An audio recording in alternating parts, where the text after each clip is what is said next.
Islamabad high court পাকিস্তানের সাবেক প্রধানমন্ত্রী ইমরান খান ও সাবেক পররাষ্ট্রমন্ত্রী শাহ মাহমুদ কুরেশিকে সাইফার মামলায় বেকসুর খালাস দিয়েছেন। সোমবার প্রধান বিচারপতি আমির ফারুক ও বিচারপতি মিয়াঙ্গুল হাসান আওরঙ্গজেবের সমন্বয়ে গঠিত বেঞ্চ এ রায় দিয়েছেন। সাইফার মামলায় সাজার বিরুদ্ধে আপিলের সংক্ষিপ্ত রায়ে সাজা বাতিল করে তাদের বেকসুর খালাস দেওয়া হয়।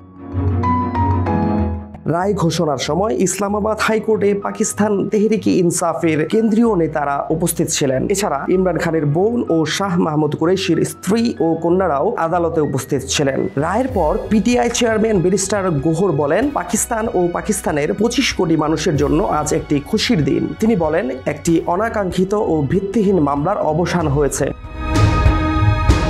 উল্লেখ্য, সাইফার মামলায় পিটিআই প্রতিষ্ঠাতা ইমরান খান ও শাহ মাহমুদ কুরেশিকে 10 বছর করে কারাদণ্ড দিয়েছিল বিশেষ আদালত। ফাহাদ শাহরিয়ার, জনমত ডেস্ক।